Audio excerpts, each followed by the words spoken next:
শহরের সম্প্রীতি নষ্ট করার জন্য আমাদের কেন্দ্রীয় নির্বাহী কমিটির অন্যতম সদস্য, বাংলাদেশ জাতীয়তাবাদী মহিলা দলের বরিশাল বিভাগীয় সাংগঠনিক সম্পাদক, পিরোজপুরের সাবেক উপজেলা চেয়ারম্যান,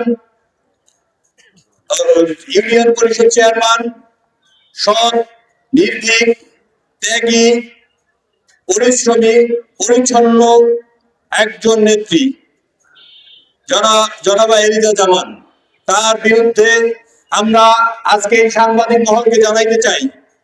আপনারা দেখেছেন এই নির্বাচনে তার ভূমিকা, প্রতিটি কেন্দ্রে কেন্দ্রে সে পদক্ষেপ করেছে এবং ধানের শীষের বিজয় অর্জন করার জন্য সে অক্লান্ত পরিশ্রম করেছে। সেই মুহূর্তে এই পরিশ্রম যারা ম্লান করে দিতে চায়, আমরা অতি আনন্দের সহিত দেখিতেছি আমাদের এই 3টি আসনের ভিতর একটি আসন, 2টি আসন সংসদ সদস্য নির্বাচিত হয়েছে, তার একটি আসনে একজন প্রতিমন্ত্রী পেয়েছি, অত্যন্ত গুরুত্বপূর্ণ প্রতিমন্ত্রী পেয়েছি, সেটি হলো পিডব্লিউডি মন্ত্রণালয়। তারই পরিপ্রেক্ষিতে আগামী দিনে রয়েছে মহিলা সংসদ সদস্য সংরক্ষিত আসনে, তার অন্যতম দাবিদার আমাদের এই এলিজা জামান। একটি কুচক্রী মহল এই জিনিসটা আগে আজ করতে পেরে তাকে হেয় প্রতিপন্ন করার জন্য বিভিন্ন ভাবে সেই সন্ত্রাসী বাহিনী দ্বারা আপনারা 14 তারিখ এবং 15 তারিখে শীতার মল্লিক এবং কদমতলার নির্বাচনে দেখতে পেয়েছেন কতগুলো মাদক সেবী এবং মাদক কারবারি তার বিরুদ্ধে একটা মিছিল করেছে।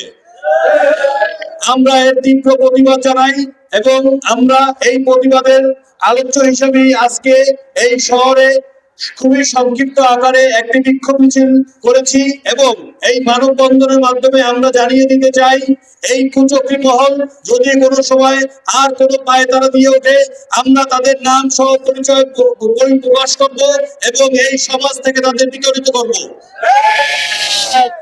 আমরা এর তীব্র প্রতিবাদ জানাচ্ছি এবং এই দুষ্কৃতিকারী এবং এই ষড়যন্ত্রকারী এবং এর পিছনে এই কুচক্রী মহল যারা এই আমাদের এই নেত্রীকে হেয় প্রতিপন্ন করার জন্য লিপ্ত আছে, তাদেরকে দৃষ্টান্তমূলক শাস্তির আওতায় এবং দলীয় শৃঙ্খলা ভঙ্গের দায়ে তাদেরকে দলীয় শৃঙ্খলা ভঙ্গের দায়ে দল থেকে বহিষ্কার করার জন্য তীব্র আবেদন করতেছি। আমাদের এই সুসংগঠিত এবং এই বাংলাদেশের জনগণ যে পরিমাণ ম্যান্ডেট দিয়েছে, 213টি আসন আমরা পেয়েছি, এই দলে এই ধরনের কুচক্রী এবং মাদক সেবীদের কোনো প্রয়োজন নাই। আমরা এদেরকে বহিষ্কার চাই এবং এর বিচার চাই। ধন্যবাদ সকলকে। পক্ষ থেকে আমরা যে মানববন্ধনটি করেছি, এটা মানবিক দৃষ্টি মানববন্ধন। যে নেত্রী এই ফ্যাসিস্ট আওয়ামী লীগের 18 বছর নির্যাতিত নিষ্পেষিত ঢাকা সেন্ট্রাল জেলে তাকে দেখতে গিয়েছিলাম। ঢাকায় বারবার সে অ্যারেস্ট হয়েছে, বাসা থেকে তাকে মিথ্যা মামলা দিয়ে বিস্ফোরক মামলায় তাকে অ্যারেস্ট করে নেওয়া হয়েছে, দীর্ঘদিন জেল খেটেছে।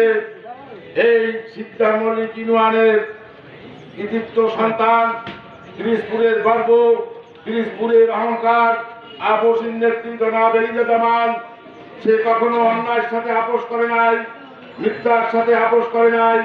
সুতরাং তার বিরুদ্ধে যে ষড়যন্ত্র চলছে, এই ষড়যন্ত্রকে আমরা ঘৃণা করি এবং তীব্র প্রতিবাদ করি। এরা কি করে দেখা যায়, যারা এই কাজটি করেছে তারা বাবা গাছার সাথে জড়িত আছে। দেখেন তারা কি করে, তারা কোনো রাজনৈতিক পরিচয় আছে কিনা, আপনারা দেখবেন তারা কোনো রাজনৈতিক পরিচয় আছে কিনা। কিন্তু তাই বলি, এলিজা জামান নামে যে অপবাদ দিয়েছে তারা খুব অত্যন্ত খারাপ লোক, তাদের বিরুদ্ধে সাইবার মামলা হওয়া উচিত। তাই আমি আর বেশি কথা বলবো না।